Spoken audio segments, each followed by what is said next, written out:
What's going on, everybody? We are back with another episode of The Jungle. It's funny. I've been wanting to do an episode with my buddy John here for a while. So I met John on TikTok actually, and it's funny. I talk with people all the time, and most of my friend group that I talk to from truck driving, I've met from TikTok and Instagram and YouTube.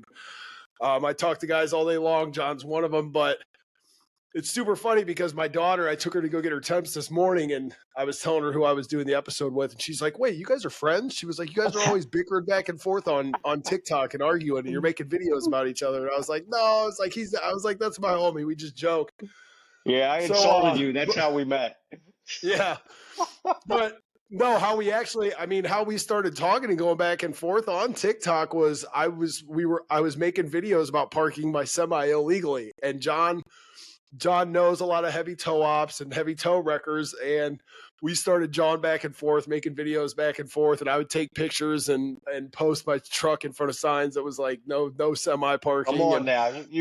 You were like, oh, ain't no tow guy ever going to get my stuff, blah blah blah. And you have a you had a legitimate bitch there, but I kind of insulted you on TikTok about your ears. I said, how can you not hear? How can you not hear the tow guy coming from Australia with them ears, man? And then yeah, we became friends. oh That's how I get a lot of my yeah, friends. no, the funniest one was in any truck drivers that are listening to this, man. There is a Walmart off I-70 in Huber Heights, Ohio, down by Dayton. And I And will my encourage all of you, do not play with that Walmart. I ran in Sandy's there. I towing. was in there. Sandy's towing. I was in there. Yeah, Sandy's towing. I pulled in the lot, literally threw my air brakes on, ran in to get a car charger because I was in a loaner. Took a picture of my truck in front of the no parking sign, sent it to John. Send it to me. And within 5 minutes, they had a heavy tow op wrecker rolling in. And I ran and jumped in the truck real quick. Was like, "Catch me if you can! I'm King Volvo, man."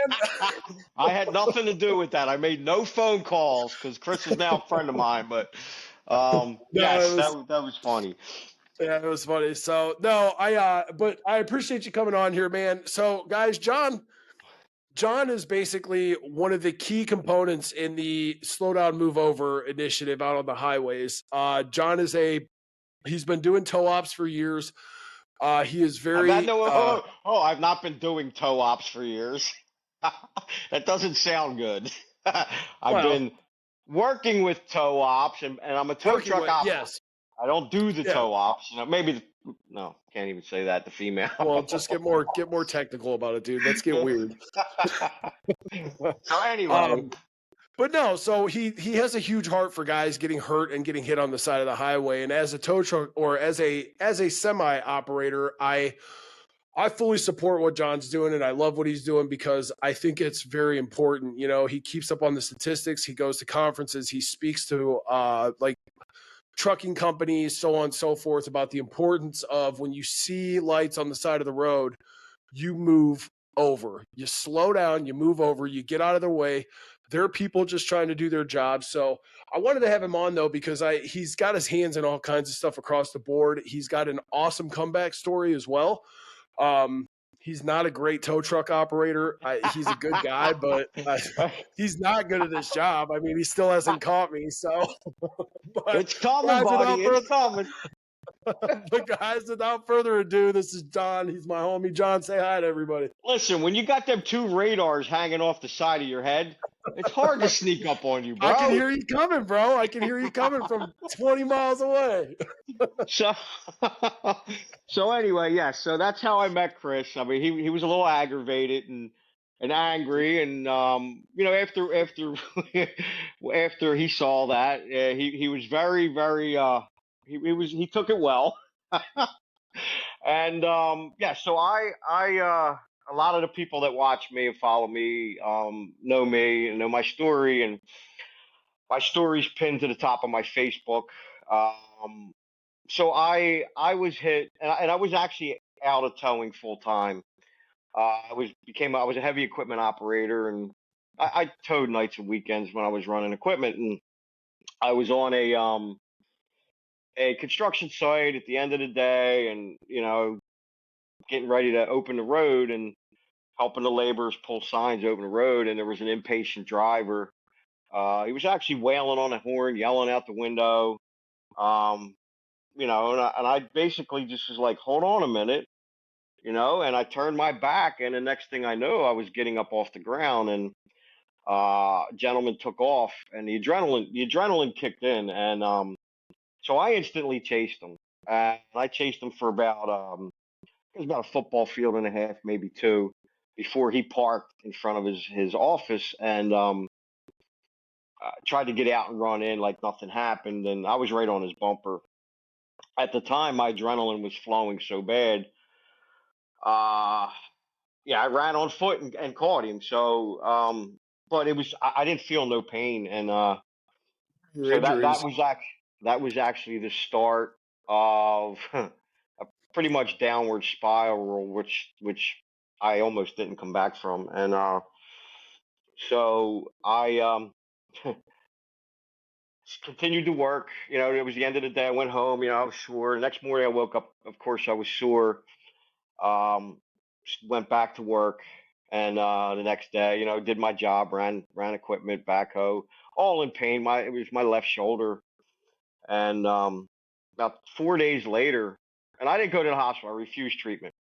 I was brought up in an Italian neighborhood where if you cut your arm off working with them, you work the rest of the day, you clean the blood up, and you go to the hospital. Then you don't cry, Yeah. you don't, you know what I mean? And Yeah. uh, 4 days later, my shoulder locked up, and it was a Saturday, and I told my now ex, um, I got to go to the hospital. I can't move this arm, and so I went, and they took X-rays, and here I had a fractured shoulder.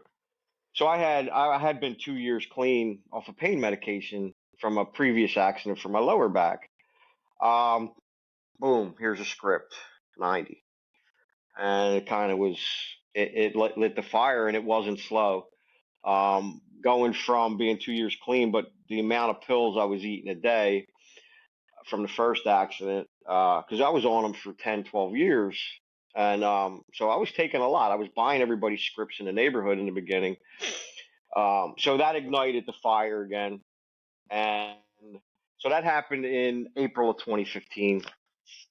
So uh, still continuing to try to go to work, eating pain medication. And now, I'm eating them a script in a day, 90 pills in a day or a day and a half, 2 days, whatever. Uh, so I'm like, man, I got to do something. So I went to rehab at the end of in now my dates are so I know when I went to rehab and got out, but then the dates get all foggy from there. But Well, that happens with old age. So yeah, am I allowed to give the? yeah, you can. Hey, I In brought. between the Hey, I brought one. I brought one for you. right back at you. So I went to um so my ex was like, "Oh, I said I got to go. I got to go get help. I got to get off of this again." Because anybody that doesn't know about addiction with pain medication, that if you don't take it, you get sick as a dog. Oh, And yeah, you and I have talked, and that's where all mine started was a football injury from high school, and then Mhm. my back went out, and dude, by the time I was 20 years old, they were giving me 224 Percocet a month.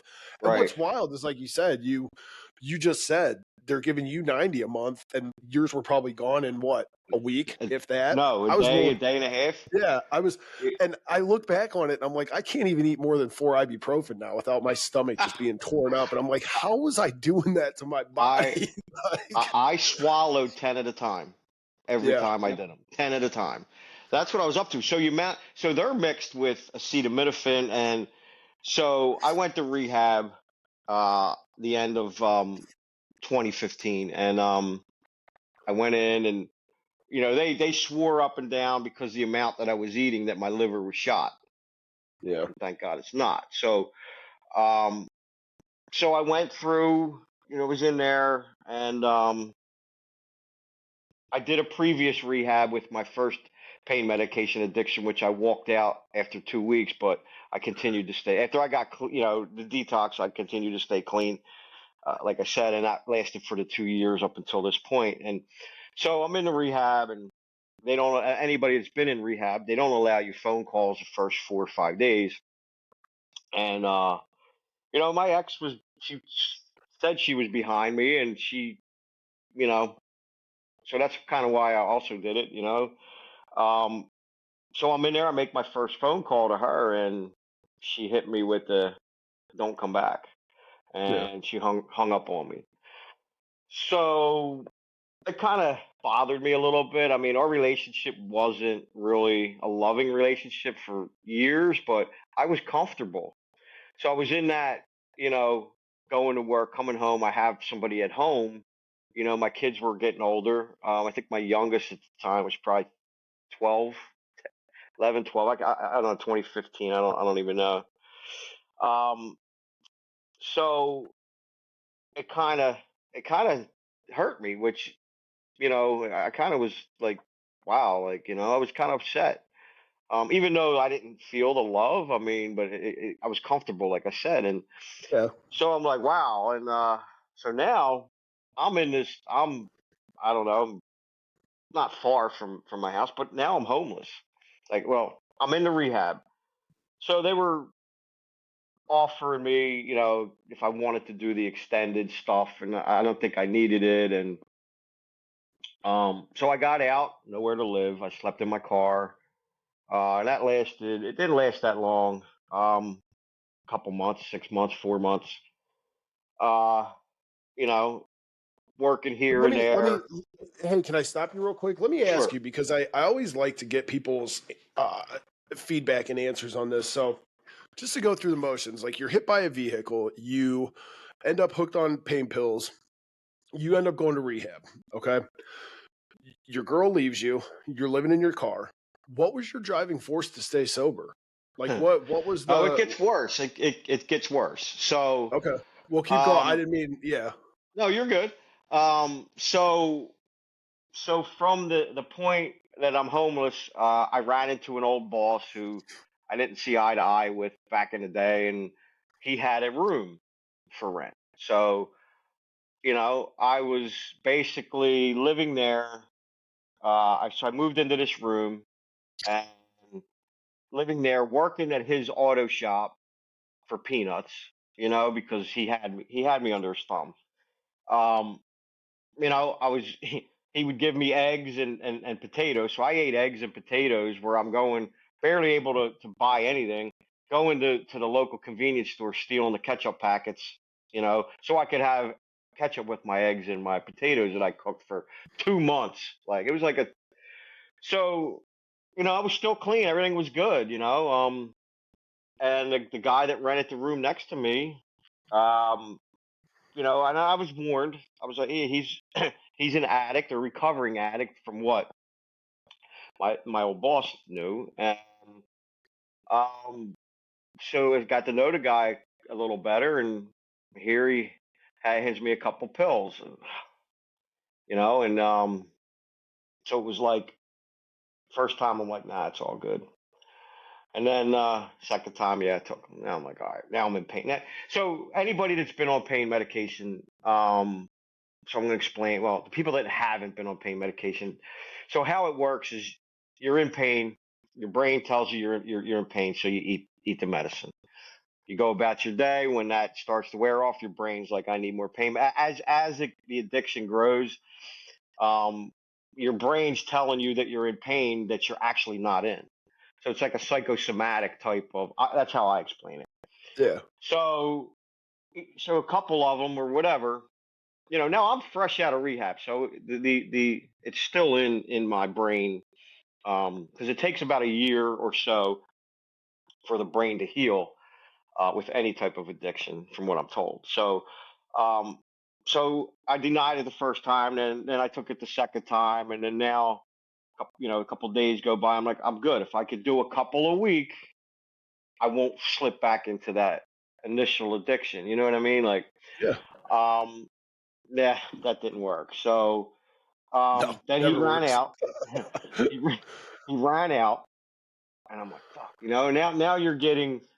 I wasn't getting the sickness that I was getting when I was at my height at that moment.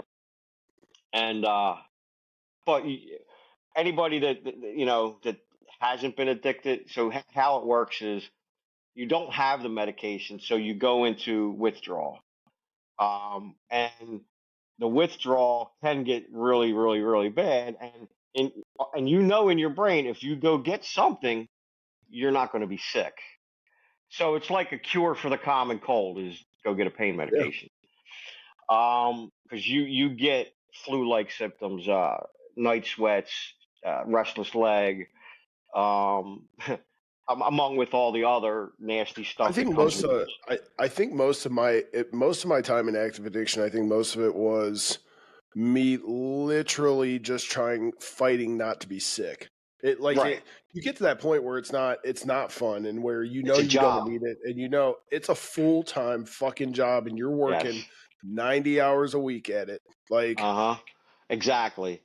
Because you know that if you have that medicine, you're not going to get sick, and you don't want to be sick. and then you Um, turn around and you use it because you're an addict, and then you run out early, and you're like, oh, I can manage this, and I can put these back till tomorrow, and 2 hours later, nah. the ones you put back So are gone. It's right. So awful, man. so I had, and you set up little. You set up whether it's in your brain and on your calendar. All right, Chris gets his script this week. Oh yeah, So I knew when everybody got their medication, man. I right. knew when everybody got it. Yep. And then it was like, and it's sad. You were at that point. You're that junkie fiending, like, Yep. all right, Chris. Did you know? And I didn't know Chris then. I never bought anything from him. Just using him as an example. So when your friend gets their script and you're texting them as soon as you get up in the morning, and it's like, no, I didn't go to the doctor yet. Okay, what time's your doctor's appointment? 9 a.m. All right, so I'll meet you at 9:30. No, I got to get, and Yeah. you're persistent at because you want to be the first one to meet that person, Yep. because you want to get what you think is going to carry you through the week, um, and then it doesn't. You get there and you're like, all right, I count. You dump the bottle multiple times. Multiple times a day, I was dumping that bottle out, counting them pills. Okay, Oh yeah. well, I can do this many today, Yep. and then I'll have this many, this many, this many because Sam or Nikki or Tara gets their script at the end of the week. So I'd be able to carry myself through this week to get to the next script. And then my script comes in then and blah blah blah. And then you're trading um so at that point when I was living in a room, uh, you know, offered me the pills. Now he doesn't have them. And I'm like, man, you know anybody? Do you know anybody? Because at this point, my people are I kind of lost touch with them, and still had the phone numbers trying to call, whatever. He says, look, he says, as long as you don't say nothing to Ron, which was the guy's name, and who we rented from. He goes, here's a bag of heroin. And I knew in my brain, I knew from the people that I know that it's the same, snorting it. I never did needles, never shot anything. Um, it's the same. So yes, was I scared because of all the overdoses that you hear? And it wasn't the overdoses you didn't hear as much as you do now with the fentanyl and all of it, but it happens. Like, so yeah, I did a I little think bit. I was lucky enough I got out of it right as fentanyl was hitting the streets, and thank God Right. I did. I mean, it's scary the shit that I see and hear out there now. So now I was turned on to heroin, and so in the beginning, it's cheap. It was $10 a bag, and that bag would last you the whole day, or in the beginning, and then it was, you know, a bag a day, and then it was two bags a day, and then it was.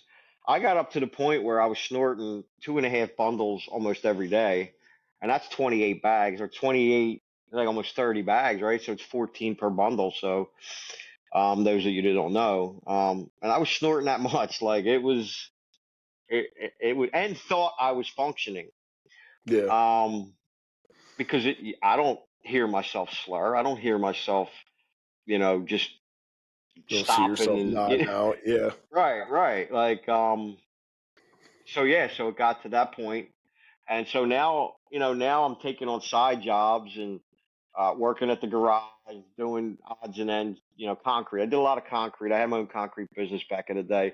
So I was taking on concrete jobs, and it was me and my heroin partner working these jobs to support our habit. So we piggybacked off each other, and that's kind of where you get like I don't have money today. He has it, so he gives me some, and when I get my money, Yeah. I give him some. So it was vicious. Um, so I had my relationship with my older daughter was strained due to some stuff with her mom or her egg donor, if you will. My youngest was still living with the egg donor. I don't like to call her mom because she never was. Um, so they never knew I was doing the heroin. They knew something was up because when you go to the gas station 5 times in the same evening or whatever, something ain't right. You know what I mean?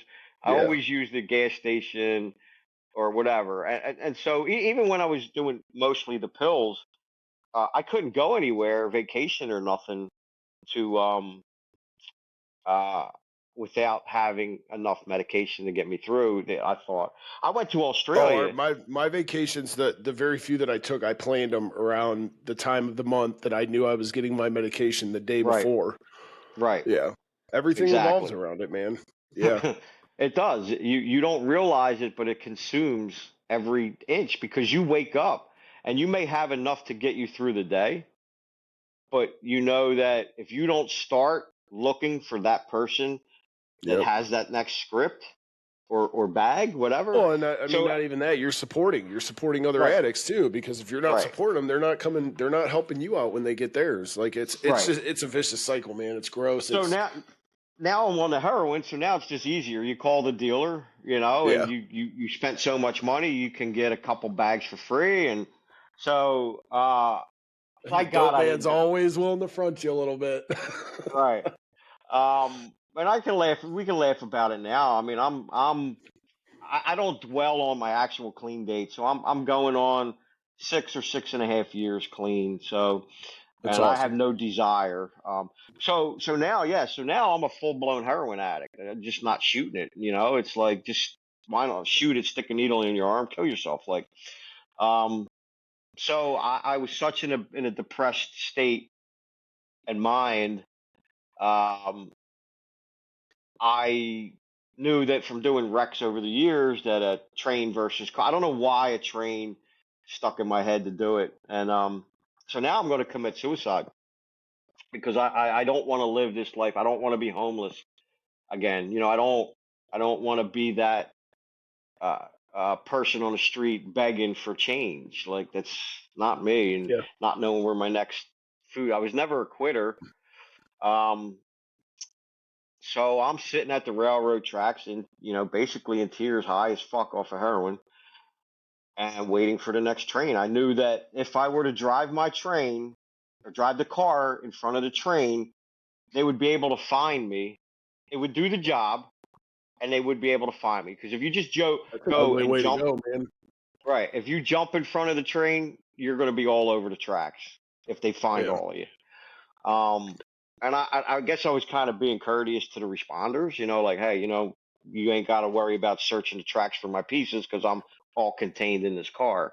And it's You're funny, it's fun, and people get on. They got on my buddy Jason from the Big Stiffy lockout tool for laughing when I said that, but it is. You look back at it, and it's kind of funny that my mentality I was thinking of others because that's yeah. kind of my thing is I care about a lot of people and I think about others and so I was thinking about how they don't have to walk up and down these tracks looking for my pieces of my body. Um, so So I was wild there. how it's so wild, like the state of your mind when you're in that, because man, I very clearly remember on multiple occasions, like the Y Bridge in Akron, do I jump? Having a Right. 357 in my lab, do I blow Yep. my brains all over the place? And then, and even with the gun, when I thought about doing that, I'm like, well, I'm just going to walk out in the woods. I don't want my mom to find me, and I don't want my sister to Right. find me. I'll make a phone call. It's wild how you think about like how sick and twisted and fucked up your mind is. Like Right. yeah, I mean, at that point, my oldest daughter wasn't talking to me, and at this point, none of them knew the depression I was going in. And my youngest daughter would come to visit, and I'd leave early in the morning before she got up to go get a couple bags of heroin, and I'd be in the bathroom snorting it, and she never knew. Well, I don't think much. I know they didn't know I was doing heroin, but um, so yeah, so I'm sitting at the railroad tracks, and again, high as hell. Um, I don't know why the phone was in my hand, but it was, and the phone rang, and I looked down briefly, and the train went by, and I instantly sobered up and answered the phone. I mean, I was not high no more. I wasn't sick. I wasn't high. Um, and it was an old boss. I'm not going to mention any names. Um, he heard I had some issues and wanted me to come back to towing full time. So towing saved my life, if you will. If it wasn't for that phone call, I wouldn't be sitting here talking to you right now. So um, I told him on that phone call, I said, I need about 3 weeks. I said, and I quit cold turkey, and it was the worst 3 weeks of my life. Um, and every day say that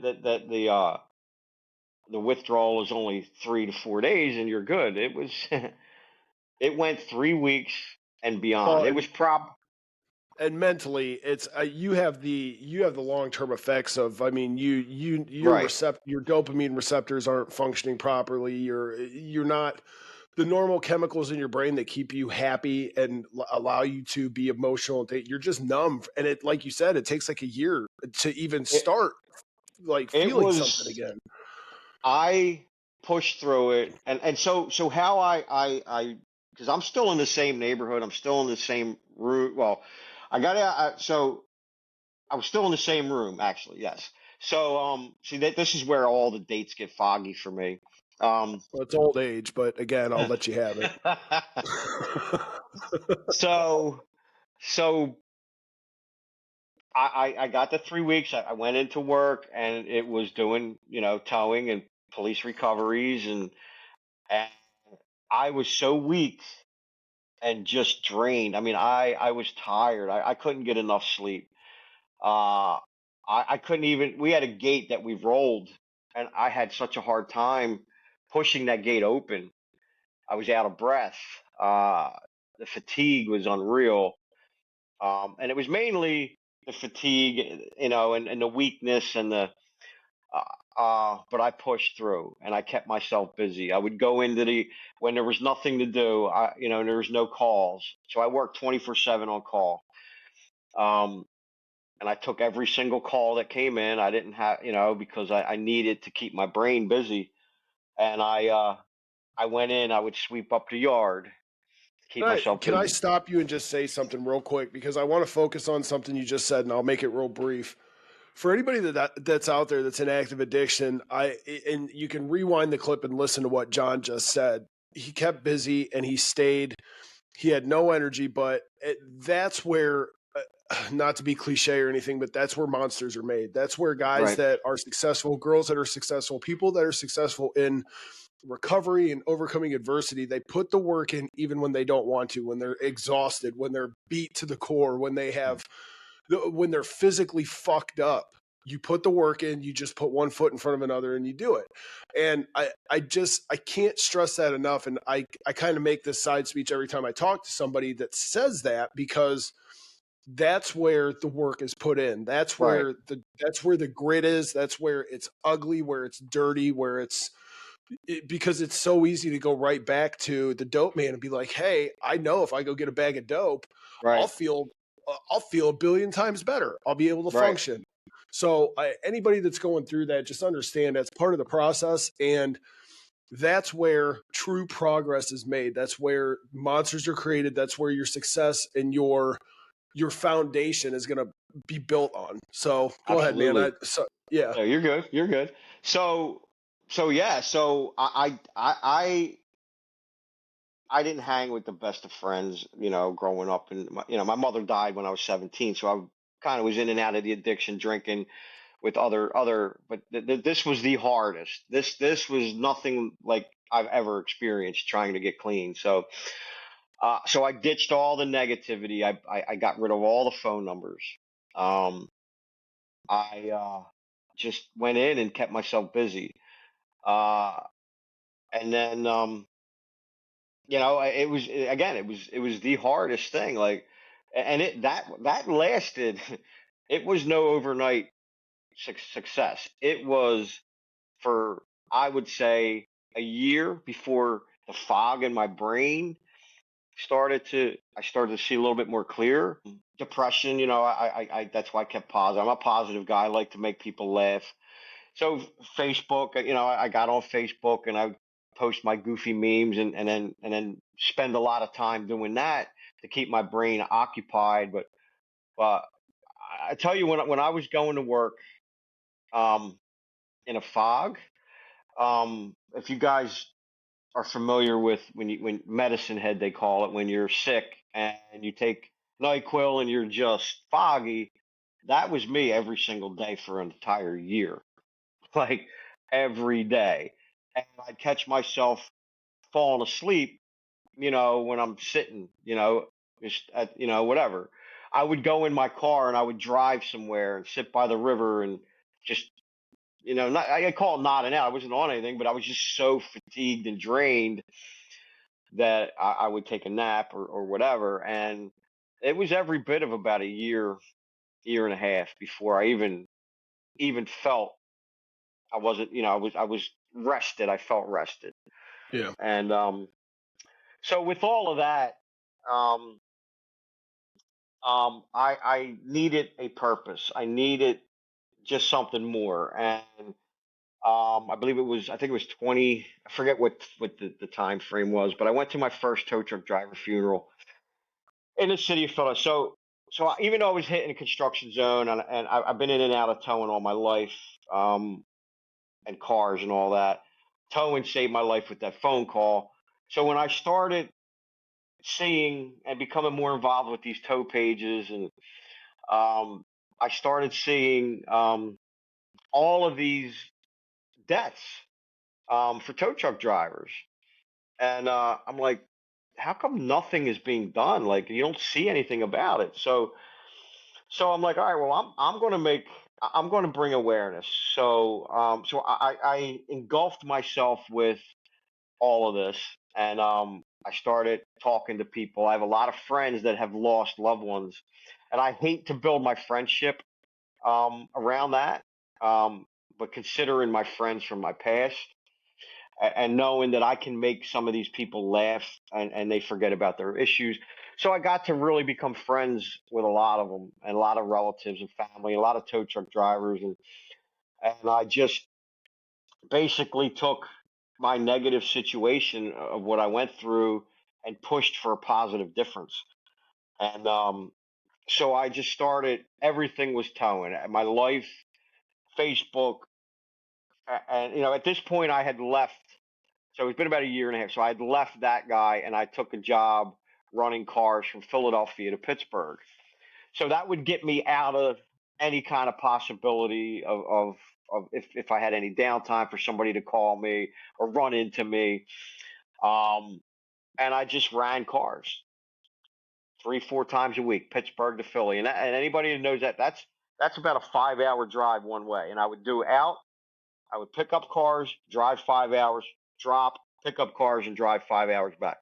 So now I'm working 18-hour days driving, sleeping on the side of the highway in an F650 extended cab, and just doing You were that. basically hot shot. Like you were hauling them in a pickup off a trailer, right? You weren't No, running like an actual car. flatbed tow truck. Okay, flatbed. Okay.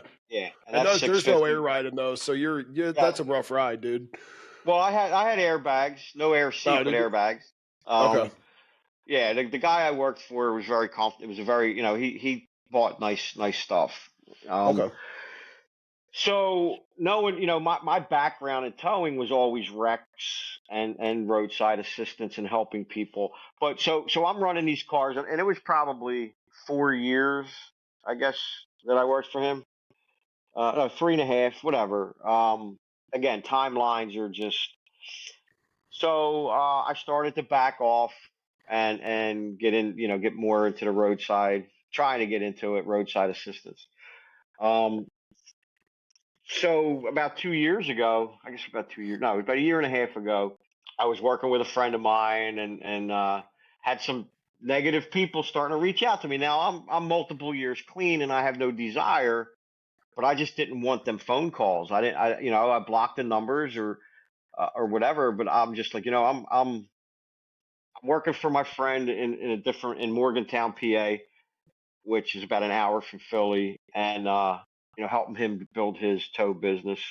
My buddy Kevin, Savior Towing and Transport. He's a Christian. Savior, like God the Savior, and so he helped me out. But what happened was the engine blew. The engine blew on the truck, and he didn't have a backup. And so I had made friends in Pittsburgh. And I had reached out to him, and prior, I'm like, I said, I felt that this truck was something's going to happen, and I'm going to be jobless, not making any money, and I'm back. I'm back to basically not, no drugs, clean, but I'm not. My life wasn't. It was at a lull. It was just at a steady pace with the old boss running cars at Pittsburgh. I wasn't progressing, and all along still doing all that, just keeping busy with the slow down, move over, and trying to spread the awareness. So then I met the guy out in Pittsburgh, and I'm bouncing around a little bit. I got ADHD, and I jumped on a bus with a bag of clothes and moved to Pittsburgh to I didn't know where I was going to live, but he put me up in a hotel. All the matter, I'm doing the slow down, move over, and all of that progressed. So within the whole time that I'm doing my thing, I'm handing out these cards to promote to each customer and people that I run into, little business cards. It got me to get to know. I call him my bestie now. His name's Todd Lease, and he's retired. That's fucked up. I thought we were besties, but okay. I gotta say he's my bestie. He's gonna probably watch this, but okay. So he retired. Was the traffic incident management coordinator for the entire Pennsylvania Turnpike. And so I went out there and I showed him these cards, and he kind of liked them. And he's like my mentor. He gave me. So I had this conversation with a female friend of mine who's a great lady. Involved in the towing industry, and so I all growing up until my mom died. After my mom died, I never got recognition, never got anything. I kind of was pushed to the side. I was so I think my addiction became because the addiction always wanted me. That kind of addiction always wanted. I kind of was not wanted, and I would say not wanted, but I was treated badly. Family. Just That's kind of a good analogy. I've never heard anybody say that, because I mean, most addicts, that's a lot of it comes from isolation and the feeling of nobody wants them, and then like you just said, the addiction always wants you. The addiction always wanted me. That was a good analogy. And so that and my it stemmed from my grandmother too. My grandmother she never liked my dad. You're always going to be a loser, in so many words, not them exact words.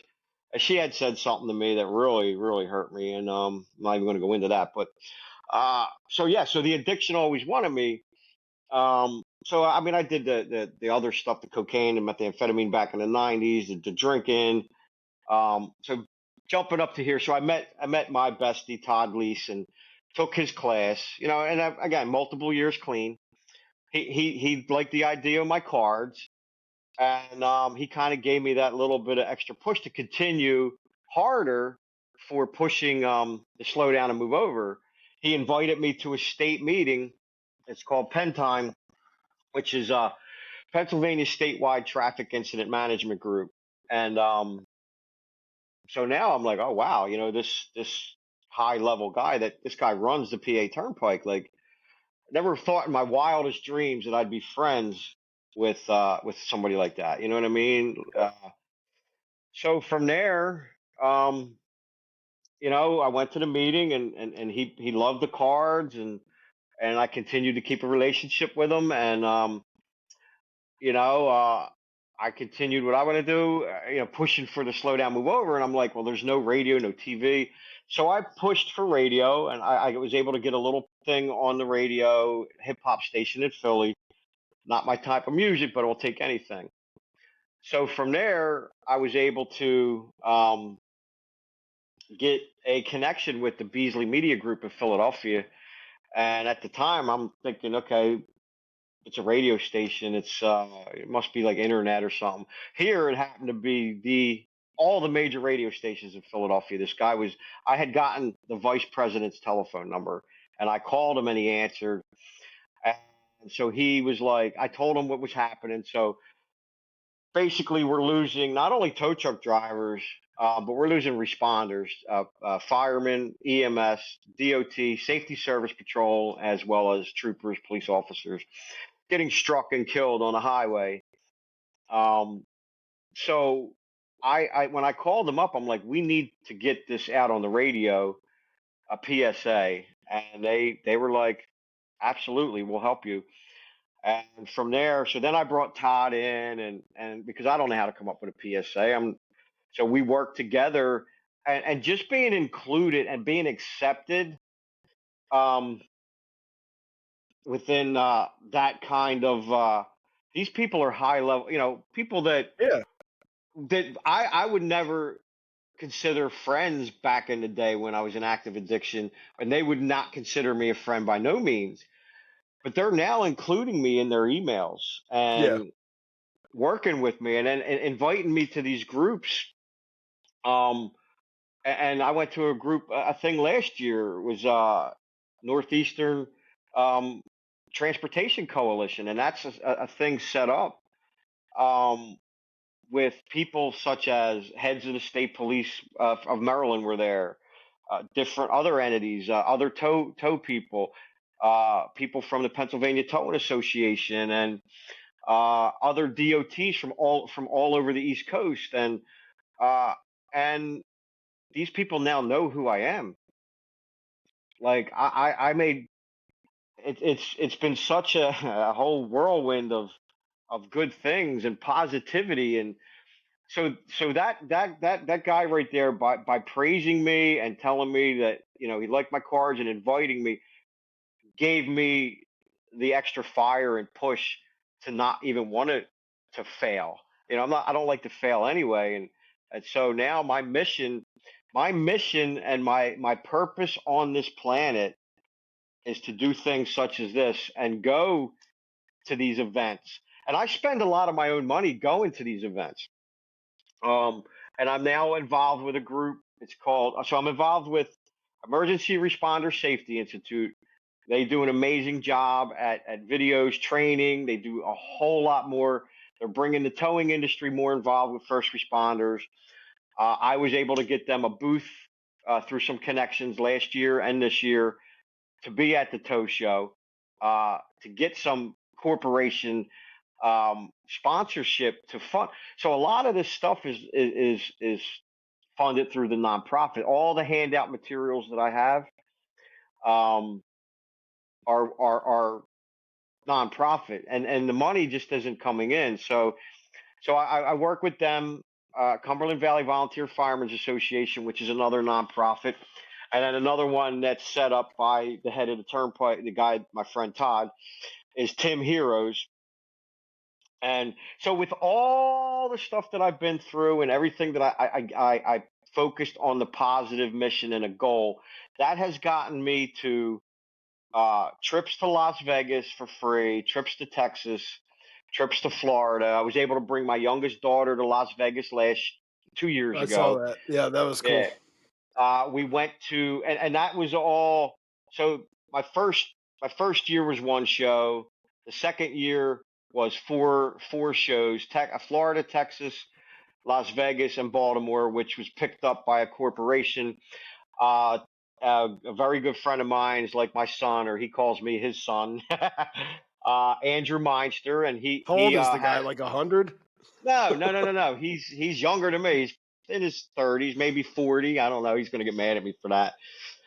We created a bond, another positive inspiration in my life, and he's the one that picked up the tab for that whole year pretty much and sent me to these trips That's cool.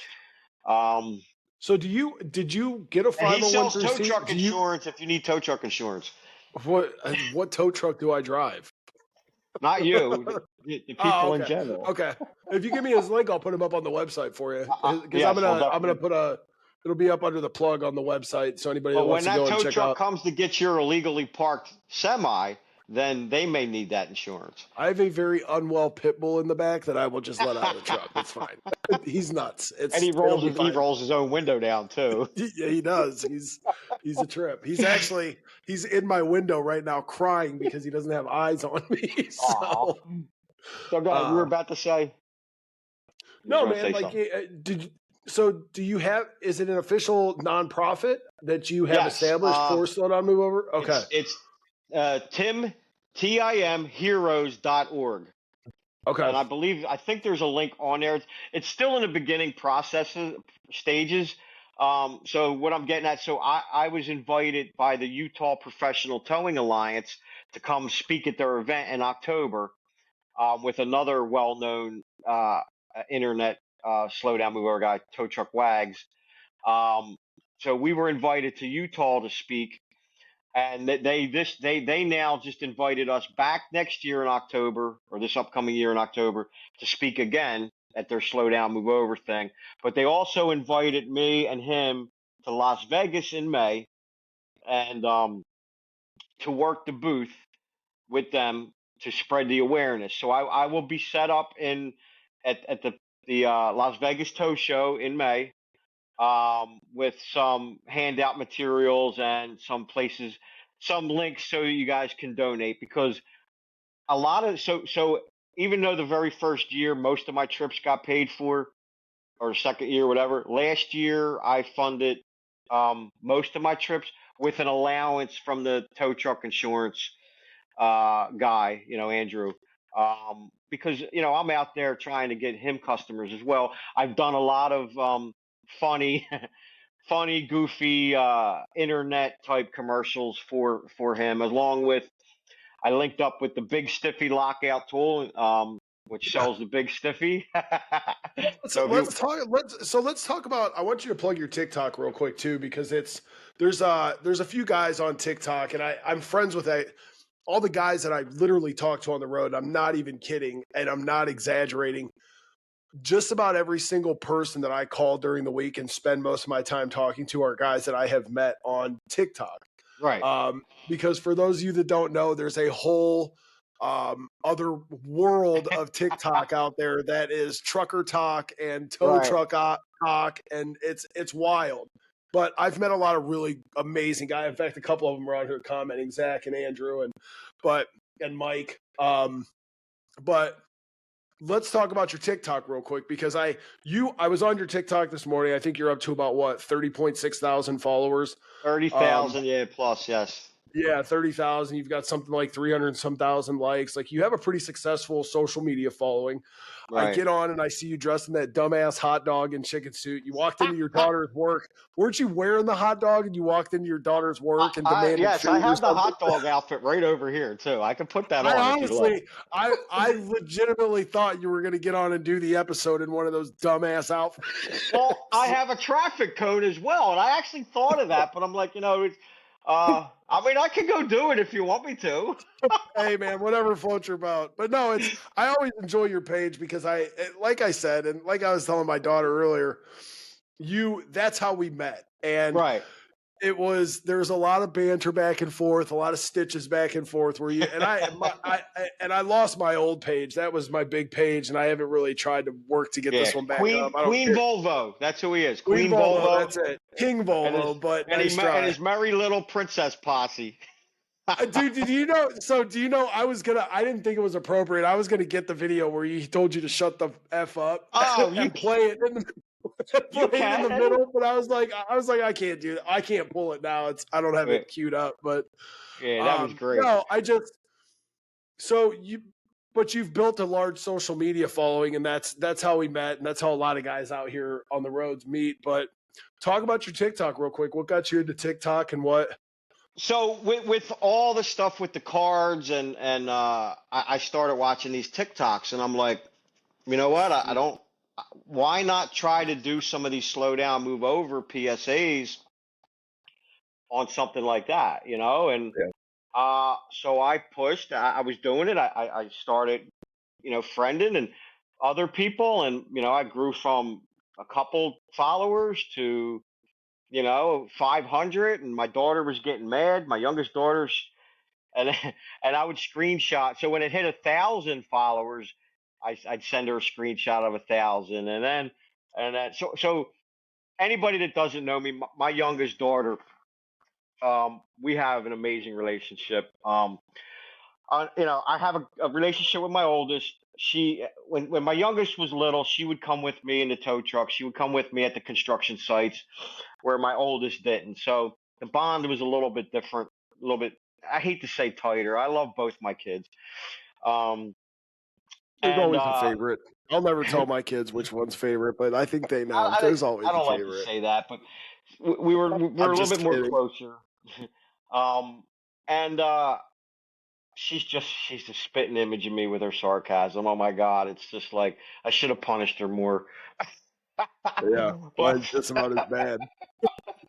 so so she knows my goofiness and my antics. And hold on a minute, hold on. I'm gonna get this. Hold Oh, he's putting it on. I know he's gonna put it on. God damn it. on. You mentioned it. Hold on a minute. I got to. Here we So go. Here's the circus is in town, ladies and gentlemen. Here, I don't know if I can pull my come on now, everybody loves it. So I oh, like it's not making gonna people do it. laugh. See, I got all kinds of like cheering and Riverside. Hey, ladies and gentlemen, a screwed up program brought to you again by Riverside FM. Here we go. Got a little This mustard. You like fucking mustard? guy. This fucking guy. You like mustard on your hot dog? Yeah, So yeah. so so this hot dog. I'm gonna tell you something. So this hot dog outfit became. I bought this because a very dear friend of mine, God rest his soul, is no longer with us. Uh, his name. I'm gonna take this off. No, leave it his name on. was. Yeah, his name was Lou. Um, and Lou Del Vecchio, and he was another inspiration. He was a Philly tow guy, owned his own business, but ruthless with the words, like back and forth. And we became really, really, really close. And I would talk to him on my trips for hours because you just keep my mind busy. You know what I mean? And so yeah, so Lou, he got he passed 2 years ago, and he was another inspiration to me to keep doing what I'm doing. And so yeah, so I walked in. So I walked into my daughter's work dressed as the hot dog. So I try to find different. I remember that video. I try to find different sayings to. I want to make people laugh, but I also want to put out a message. Um, so I put that on. So that hot dog, because Lou also, back up a little bit. So Lou also owned a couple hot dog carts. So I nicknamed him Hot Dog Boy. Okay, that's where this hot dog outfit came from, because I threw it on and I would make fun of him, and it was great. We had a lot. So that's where that came. So now I have this outfit, this uniform, whatever you want to call it, costume, and I want to use my goofiness to bring awareness. So I'm like, slow down and move over for my dogs. My dogs are my My tow dogs. family. You know Yeah. what I mean? Like, so I went in and I video bombed my daughter. So my daughter was a manager of a pizza place in the Philadelphia area, and she's 18, I guess, 19. She's only 22. So I go in my shades, in the hot dog, and she's behind the counter, and I'm like, Oh, Sandy, she her was name's Sandy. pissed. She she was pissed. she I'm like, you got to say slow down and move over for my dogs. And it just became, it was funny. And I mean, so I constantly torment my daughter. Um, but I've done one in a bunny outfit. Slowed it. I said, for my peeps, because it was around Easter, Yeah. I'm going to put my foot in your unlucky ass, rabbit's foot, lucky rabbit's foot. So I kind of playing on all the words Yeah. to get the stuff out there. And then there's a traffic cone, and there's other stuff that I want to do that I have done, and just to trying to keep people laughing. And I want to get people to my page that aren't tow people. Because us tow people, we know the law. We know that we need to slow down and move over. But there's also tow people out there that don't slow down and move over, Yeah, and and I'll tell you, I've had a few blowouts like on the side of the road, and I did a video about one, and I think I tagged you in it, but oh, it's I seen it and I called you to make sure you were okay. yeah. Remember? Oh yeah. But no, it's wild, and I get out there, man, and I see, and I'm the type of guy, and especially knowing you and having a heart for people like you, I'll take up 2 lanes. I'll slow down Right. to 40 mile an hour, take up those 2 right lanes, and slow roll the whole Well, incident. we But don't want you. Not to cut you off, we don't want you to slow down, not more than 20 miles an hour below the posted speed limit. We don't want to yeah, cause a secondary accident behind right. you. But it just blows my mind, man. And I understand there's situations where you're 3 deep all the way across to the other fog line, like you can't. The Right. sandwich is packed between the mustard and the mayonnaise, so you like Play on you the hot can't get dog over. there. But it blows my mind how fast some people blow by you guys, man. And it's a Right. dangerous job, and I'm always out there. Every time I see a tow truck on the side of the road, man, I'm thinking of you, and yeah. What you We guys do out there appreciate is that. definitely needed, and I appreciate you, and I know a lot of other truck guys in the trucking industry really appreciate you So because that's what we need. We need, because obviously there's not enough law enforcement to enforce it. There's not enough. So when the judge, so they if you get pulled over and you get a ticket and then you go to court, judges are throwing stuff out. I mean, but so this year we lost. I think we're at 20, or not this year, but last year, 2023 was a total of 45 responders, and 20 oh, of them. but I want to ask you though. So 45 for last year. What was the number before that year? Because you guys were high in 2022, were you not? This was a 2022 was. conversation you and I had. I can look it up. I can look the years up. So give me. So last year was total of 45 responders. Okay. 20 of them being, and I'll read you the number. So past 5 years, I think it's over 100 tow truck drivers have been killed in 5 years, roughly around there. Now everybody likes to say one tow truck driver every 6 days, and that is actually false information. And we don't want to mislead the general public by saying that, but we can safely say one responder a week is getting struck and killed. And responder is police, fire, EMS, DOT, Safety Service Patrol, and towing. So we don't want we're trying to gain the trust of the general public. So we don't want to tell them lies, because there's going to always be that one person Oh or yeah. group Yep. that wants to research and get into why should we care about these guys when they lie about their numbers? They're not getting killed that bad. They say one every 6 days, and it's not. It's a constant battle. And the other battle I have with some truckers and is, you guys are out there, tow guys, and our safety. We're out there and we want to go home alive, and we're out there telling the general public to put the phone down because a lot of Yeah. some of these accidents, and you guys are TikToking while driving in your tow truck. Hey, don't say you guys. But I know what you're saying. Right. Hey man, I agree, and it stresses me out, man, because I pull up next to, and I'm at eye level with these guys, and I pull up side by side a lot of these guys, and they've got their iPad set up playing movies, and like you said, Right. they're on their phone, their feet kicked up, and I'm like, what in the fuck are you doing? Like, Right. and it's a lot of young kids, it's a lot of foreigners. You don't, but you see it out of everybody, man. But it's frustrating. And then and you can always point them out too, because I'll be coming up behind somebody and you'll see the whole rig start riding. It'll be middle of the Right. day and they're Right. riding off into the fog lane and they're in the berm and then they're back. And I'm like, what? Come on, man. Right. But I see it all day long with all my tow family. They're all, not all of them, but they may have a holder, and they may be trying they might try not to look at the camera, Yeah. but their nose is in the camera, and you may be the best driver in the world. It only takes 1 second, man. It takes 1 second of somebody that you take your eyes off, you got your eyes, and they cut you off, and then you're taking them out. You could be the best tow truck driver. 1 second at like 70 mile an hour, you can cover some ground. So 70 mile an hour is 100 feet per second. Yeah. So there you go. So yeah, 100 feet per second, and nobody's doing 70. Nobody. No, guys. Well, I'm doing 70. I'm governed to 70, but right. I do 74. 76 is a max I can do.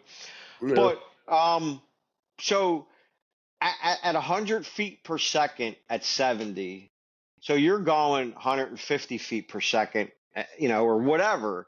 I don't know the exact math after that, but you look down at your phone, you may think 3 seconds is a long time, but it's not. So you look down at your phone, that could have been 5 seconds. You went 500 feet. In 500 feet, you can veer left, right. I mean, and I'm guilty of this. How many of us have been hammering down the highway? You look down at the radio, and you look up, and traffic's like stopped. Yeah. And you're like, whoa.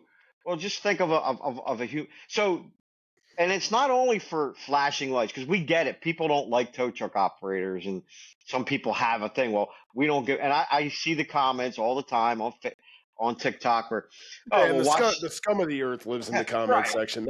It's keyboard warrior bullshit. Right. It gives me more content, so whatever. But you get it in there. Like why should we care about you? You guys make money ripping people off. No. Tow truck insurance for one tow truck when I had my when I had a brief truck was $14,000 for the year for tow truck insurance. Yeah.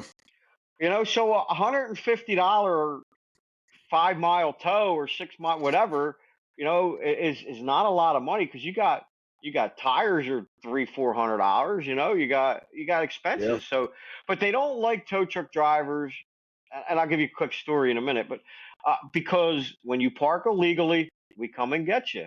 And not all of us. We like my company I work for. I'm gonna give you. I'm not giving up on it, bro. I'm not giving up on it. Go ahead. I had to get it in. Go ahead. So, or you don't pay your car note, and they're coming to get you. Like, but when you're out there in the freezing cold winter night, in the middle of the night, when tractor trailers are flying by you at 80 mile an hour, and you don't experience that every day, you're scared to death. A lot of people get scared to death to be, I'm your best fucking friend at that point. Yeah. Well, it's you and people don't understand.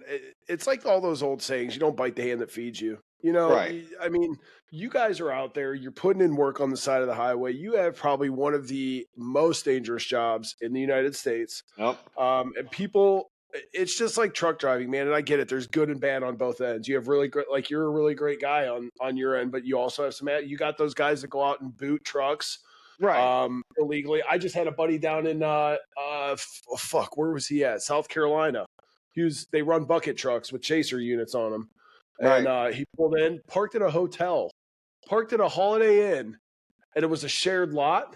And there's a company down there right outside of, or maybe it was Atlanta. I don't know, somewhere down there. But there's a company down there that the feds actually are looking into because they're booting and repoing trucks. Yeah, there's a couple illegally. Of them actually. But so I mean, you have good and bad on both ends, and unfortunately, it's the bad press that always sticks. It's not it's not John D with his Move Over Slow Down initiative. It's out of Charlotte. It was my buddy Zach just said. But you have the guys out here such as me who are doing good things, but then you have the assholes of the industry, and those are the that's the stigma that sticks. Well, you truckers, you guys got to understand that if a business contracts a tow company to keep that lot clear, Oh yeah, I get then it. you know. Yeah. But I mean, you got the greedy people. Yes, I get it. But if you park in front of a sign such as Chris has and sent me photos of it, man, you deserve to get your ass fucking towed. Come Yeah. on. Well, No, I well, mean, hey, it is what it is, man. I like having fun while I'm out there. I like breaking the rules, man. That's what I do. I can't do but, drugs and I can't commit felonies but anymore, so all I got to joking. find something to keep me interested. All joking aside, I get it. It's a big issue with you truckers and nowhere to sleep. You know, and so, but so this goes back to my parking lot enforcement. So we were looked bad because we were patrolling parking lots next to bars, and because the companies that own the parking lot, if you come out of that bar, one, they're leaving they're pissing on the property. Yeah, man. You know, they're leaving beer bottles full of piss on the property. So you come out drunk, get in your car and fall and get hurt on their property, you can sue that business. Yeah. So so yeah, so we do get a bad name. So I picked up a guy one time off the highway, this was about a year ago, and I tell everybody. I have so my story that I told is on all the radio stations that have the PSAs playing. It's 61 radio stations in 9 states, and my story's in print. Um, and basically, so I tell every customer, and it's my story. I give them my story. I give them my card. They can read it. And it's actually gotten me. I did a video with Tristan Jari from the Pittsburgh Penguins for Slow Down, Move Over. Oh, that's cool. I've gotten some hot, like FedEx safety people working with Todd and Emergency Responder Safety Institute, along with Costco, trying to get some. What I'm trying to get is stickers on the back of semis that say "Slow down, move over." So if any of you truckers out there wanna help us out, I can get you linked up, and we can get some stickers on your trucks. Because every little bit, and I want them on the back of the truck because not many people read the side of a semi. They're Yeah. behind you. They read it, but Attention, Tabby Carpenter. I've been pushing this on you for a long time. If you yes. happen to see this, in fact, I'm going to clip this part of the episode and send it to her. Tabitha Carpenter. We need to move down, to move over, slow down. Yes, Stickers on we our need trucks. as much information. Like when you guys are and when you guys got your 10 hours of off time, get on the CB, man, and say, yo, I saw this podcast, and direct them to Chris's podcast and say, hey, it was a really interesting conversation how a guy went through just because he got hit, because people are failing to slow down and move over, and I completely turned my life around, and I continue to do so. But getting to back to the customer that I've had, and I tell my customers, and the guy says to me, well, tow truck drivers aren't liked. And I looked at Aren't him. liked? Yeah, aren't Liked? liked. Okay. Nobody likes tow truck drivers. Yeah. Okay. I looked at him, and it's the middle of the night. It wasn't winter. And I said, you fucking like me now, don't you? Because I can be a sarcastic asshole. Yeah. And he's like, well, yeah. I'm like, and then, so not everybody is receptive to the slowdown. They just want to get their, and I get it. We pull up. You've been out there. AAA leaves you out there. Not so much AAA. I mean, but in our area anyway. But other motor clubs will leave their customer on the side of the highway for multiple hours. Yeah. I've picked people up. They've been out there 4 hours. The longest was in 8 hours in the pouring rain in Philadelphia, with this motor club. And when they're calling us, because we're not, not this company now, but my other company, when they were calling us, they didn't have any of their providers, and they can't get anybody. So we give them a number, and what they do is horrible to the tow industry. A company named Agiro has a big contract with a lot of these motor insurance companies. they will shop around for a non-provider, for the cheapest non-provider, and it could be 4 hours later. And then you get a credit card up front because they're shady. Then you go do the job. Then they're trying to pull the money back off the credit card and say that the job was never complete and you have to send them pictures, this, and this. Which I don't even know why they're still in business. But yes, not a lot of people are receptive. Most people are receptive. You get that few that just don't want to hear it. But I get it. You're out there for hours and hours and hours waiting. You're upset. And the first person you see is me. You know, what took you so long? Why didn't you get here? So you kind of got to calm them all down, and you have to. So we hear everything. A lot of us, like to make people laugh. So we try to, we're out here to help you. We're not out here to hurt you. It's not my fault that they left you there. So well, I think a lot of it's just a lot. It's human nature in general. People can't see past their own self. You know what I mean? And they see what you're doing as an inconvenience to them at times. You're on the side of the road, your lights are blinking, you took 3 hours to get there. Nobody wants to look at how somebody's, like we just talked about, nobody wants to look at the positive. Everybody just, it's human nature. They focus on the negative. Right. And again, and some of the accidents, driver, like I see tow truck operators, I see police officers, I see, EMTs and fire not properly wearing their high vis, or working from the I get it. Certain situations we have to work traffic side, but at as much as you can. And I'm 55 years old, and I did a video where I did everything from non-traffic side, and from the time I pulled up to the time I pulled off was 3 minutes and 22 seconds. Okay, so if I can do it at 55 with injuries, you young guys can do it. Like, you might have to work on the other side of the guardrail. I don't want something happen and you get pinched between a truck and the Jersey barrier. That's not what I'm saying. But always keep your head on a swivel. Try, and this is going out, and try not to work on traffic side, because we need to be down to zero. We want 0 deaths. So with that, right? So we are, for 2023. We have 45, and I'm going to read the numbers off. So 14 law enforcement last year, 8 fire EMS, 20 tow truck drivers, 3 DOT safety service patrol, which is and a lot. And I know people, oh well, fuck DOT. Yeah, but they have families. Still, anytime I hear that it boils my blood, because I've always said DOT is a massive inconvenience, but so are tow truck operators and everybody else out there on the side of the road. But no, they're people, man. But you guys have jobs, and I would never. You don't say fuck them because they're DOT. They have a job to do, and as long as you're doing your job, they can do theirs. You guys can get out of there safely, unscathed, be on your way. You got to understand the DOT. I mean, they pulled me over 3 times in the short time I was in Pittsburgh, and I'll have a funny story too. But so the year prior to that, which was 2022, was I think it was 51 or 65. 65. Yeah, I thought it was higher the year before. I think that's 2020. That might be 2021. Hold on a minute. That's 2021, I believe. So for 2021, there were 65 responders hit and killed.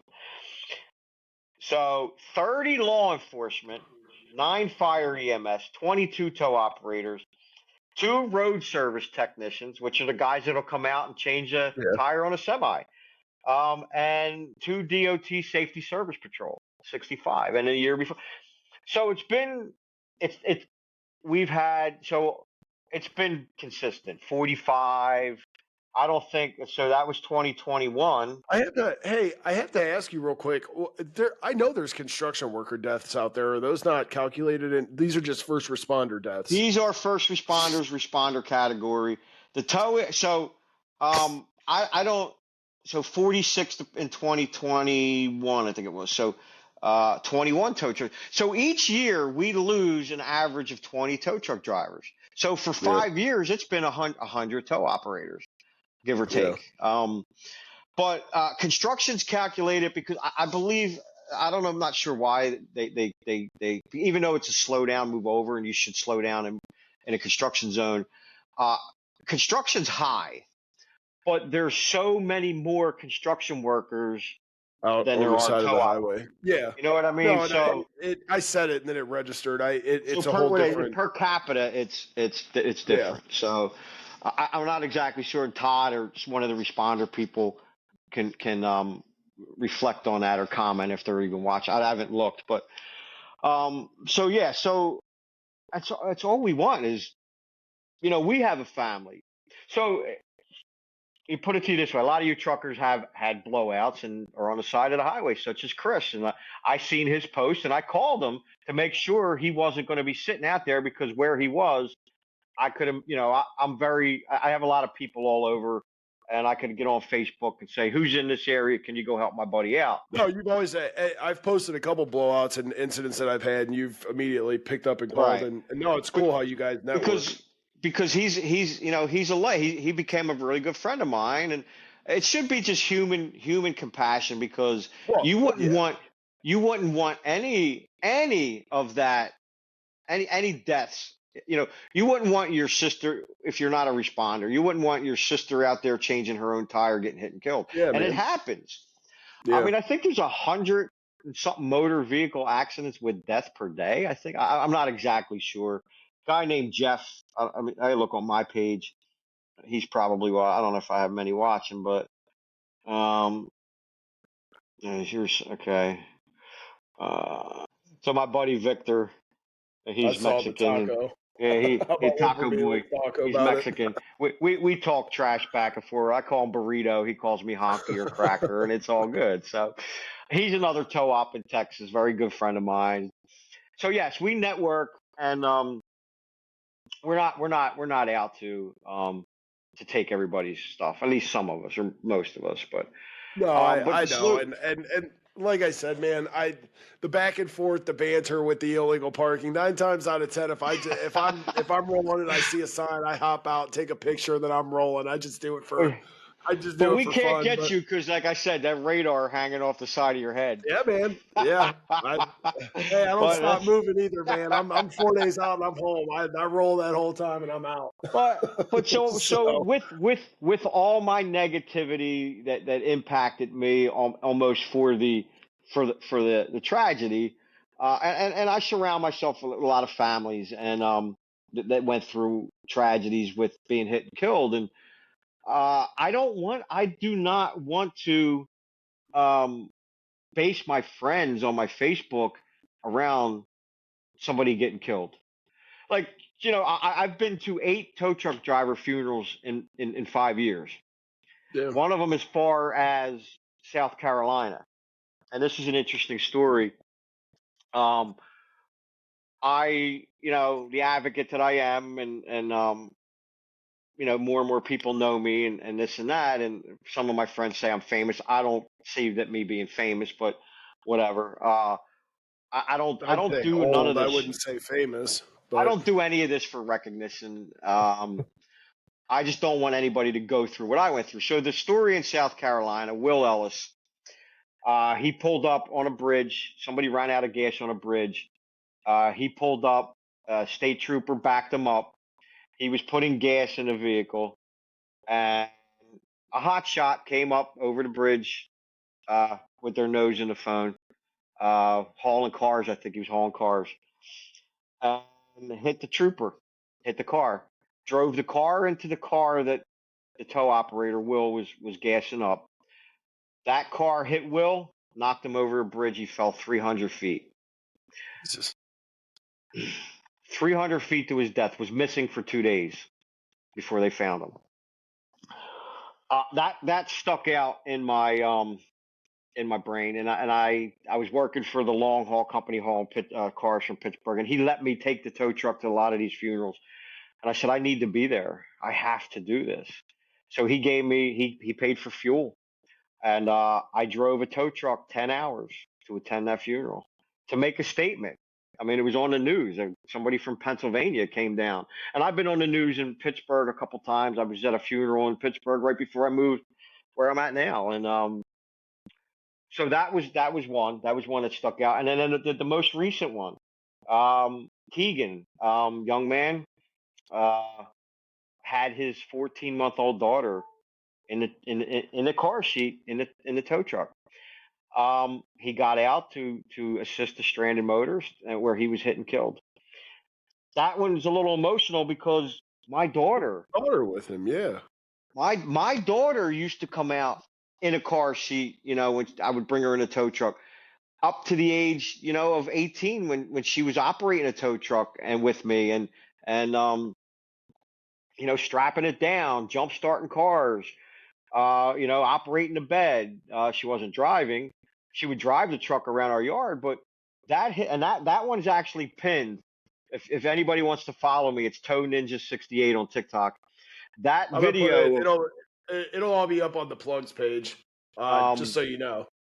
and then you can follow me on Facebook. I do a lot of goofy shit back and forth. I like to make people, but that video of that kid, and his mom. I seen her videos.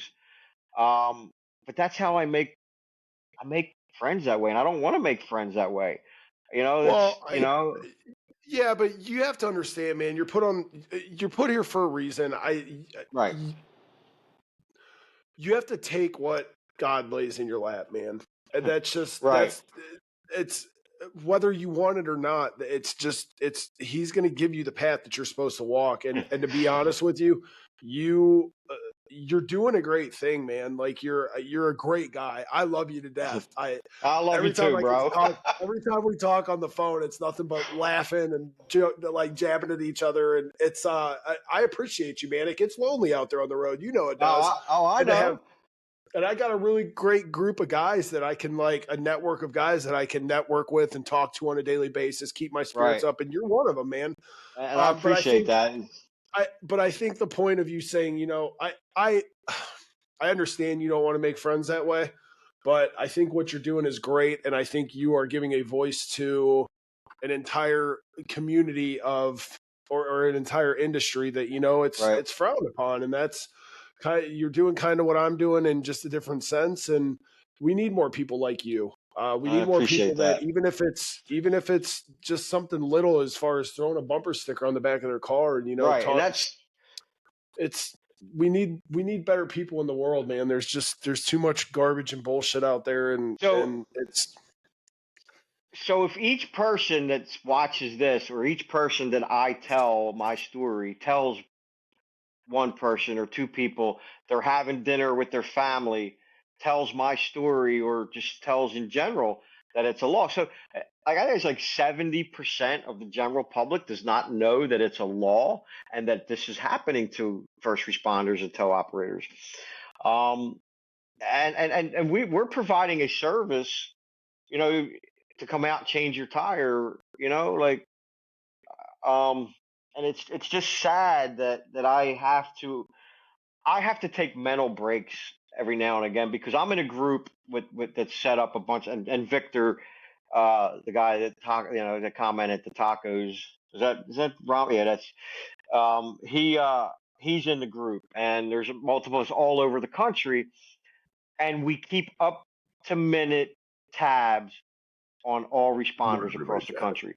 Yeah. So the instant that a responder gets struck, and Todd Lease, he's my bestie. He's on here. Yeah, he's chiming. I'll let it slide. I'll let it slide since he's in the chat. But it's cool. Wait out. Yeah. He's my bestie.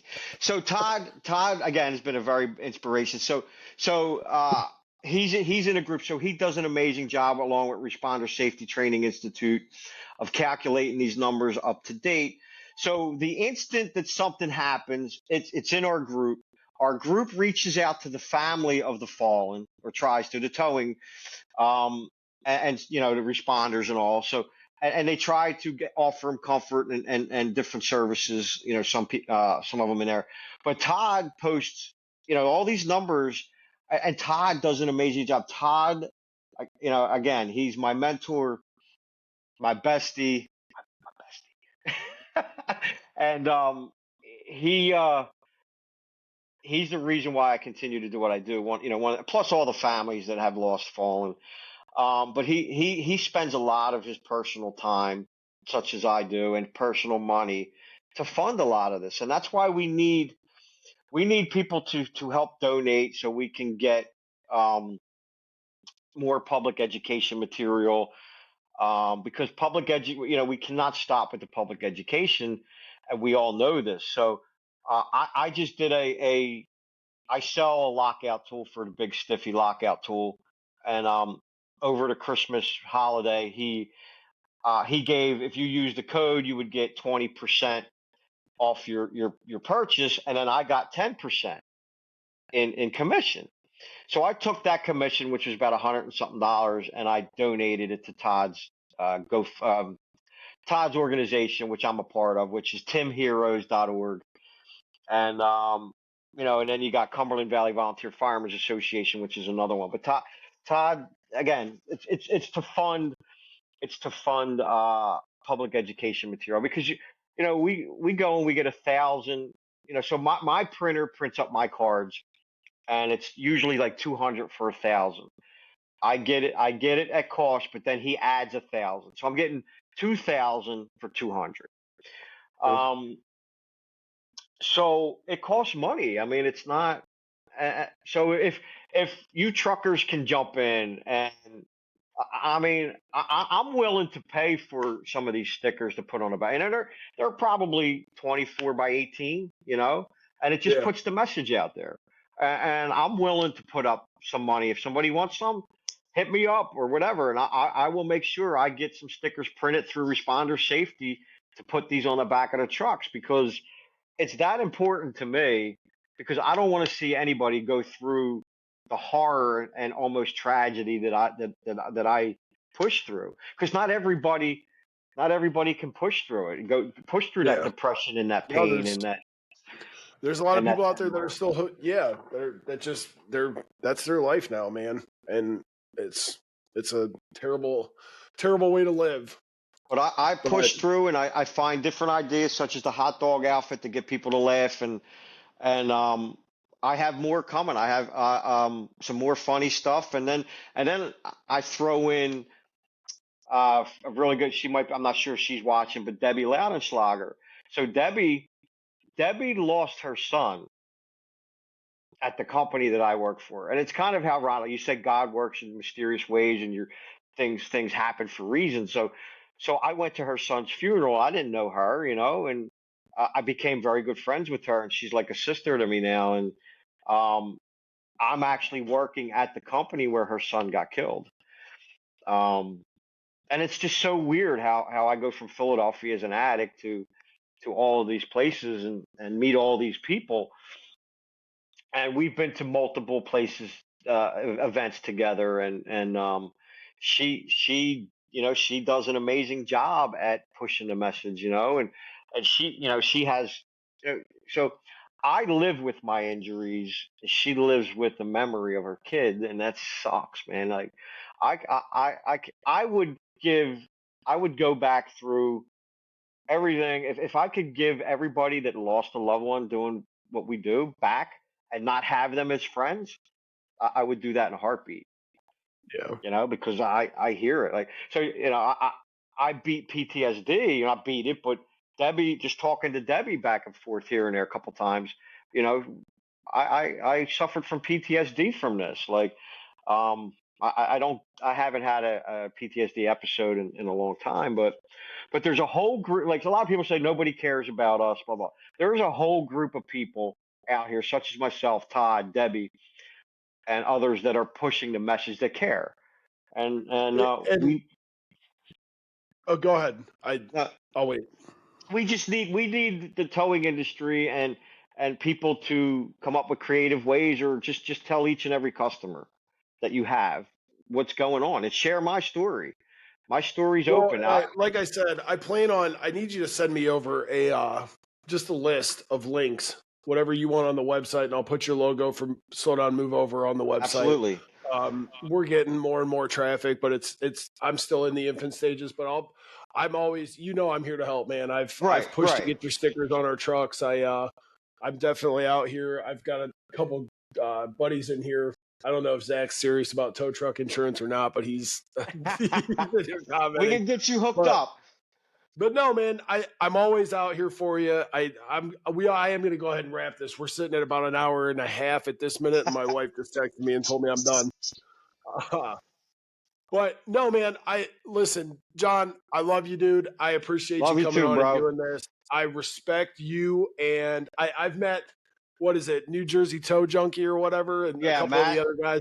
Yeah, a Matt, you got couple of the other guys. Leo, Tow Truck Yeah, Chubbs, you got I go Jay. back now. I've got a whole posse of tow truck operators that are out looking for me, and You they got my give me friend shit Robin, on who TikTok. works for So Hollis Towing, which is Sandy's Towing, which was the tow truck yeah, that was coming to get you. yeah. But it's fun, man. And all joking aside, and all TikToks aside, and all shit talking aside, I love you guys. I respect you guys, man. You have a hard job. What you do out there is 100% dangerous. It should, you guys don't get the respect you deserve. Right. But I want you to know, I do talk to a lot of truck drivers on a day in and day out basis, and I think the majority of my industry Right. understands and respects what you guys do. You're just always going to have those guys, man. You're always going to have the other side of the coin. So, Right. Right. but I love you, man. I appreciate you coming on. Why don't you, real quick, throw your plug out there for your TikTok? Anybody at the end of this who wants to go check John out, throw out your social media, any other plugs, your website.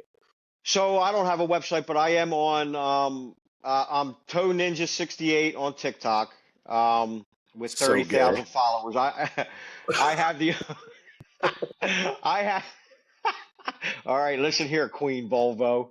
You know, So I mean. anyway, so that's TikTok. I have two accounts, Toe Ninja 21, Toe Ninja 68. I don't do a lot on Toe Ninja 21. I have to try to get that back, but my name's John DeWeese, as you'll see here. You can follow me on Facebook.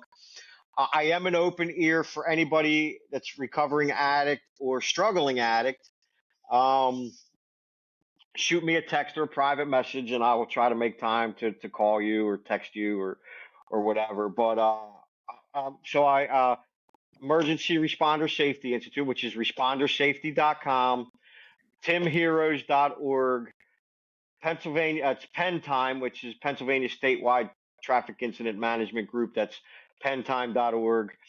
And I will go and tag some of these groups in this live when I get done here. But dispatch is calling me. It's my day off, so most likely I have to go in, or I will go in. That So, sucks. um, Well, and so everybody knows, and John, so you know, this will be up on YouTube. I'll send you the links to YouTube, Spotify, Apple. It'll be on Amazon, all the Castbox, all that shit. So, cool. no, man. I appreciate you coming on, brother. I love you. I stay Appreciate it, safe man. out Love you there. too, man.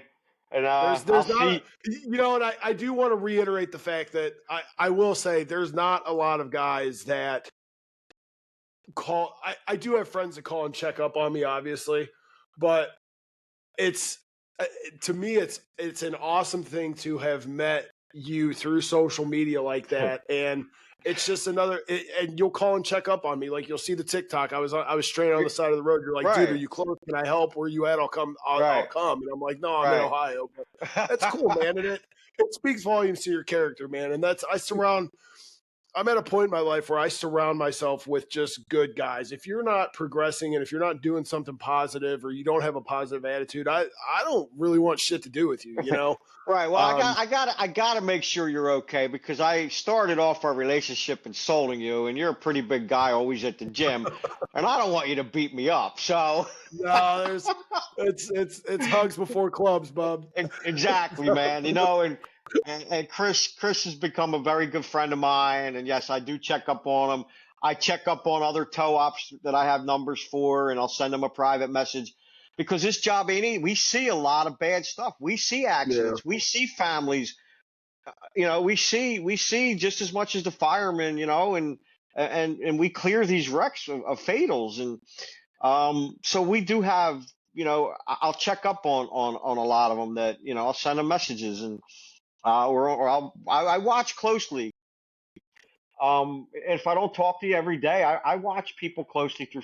I'll breeze through. I may not watch all their TikToks or all their videos, but I try to keep up, but it does get overwhelming, and because I want to fix this yesterday. So when I wake up in the morning and Todd posts, or somebody in my group posts, deputy got hit and killed, or tow truck driver got hit and killed, it's waking up every day, and it just gets so fucking old. Like, Yeah. when is it ever I going to bet. stop? Like, and I have to take a break, and I have to back out, and then and and I know if I back out completely, people are I know that I play an important role. But yeah, I just, my final message would be just anybody that's watching this, please share with your family. You can share my story. It's pinned to the top of my Facebook page. And that's gonna, that'll stay there. But um, it's the towing that saved my life, basically. And I feel that I have to. This is my giving back to the towing saving my life. Yeah. Is making sure that nobody gets in the situation where they're at that railroad track and that phone doesn't ring. Yeah. So, Well. thanks, man. Love you. Oh, I love you, brother. Thanks. This was fun. I I'll will give you a see call you here on in a few. I will see you on TikTok, and I'll call you later, and I'm gonna see what Dispatch wants. All right, brother. I love you. Stay safe. All right, bro. See you.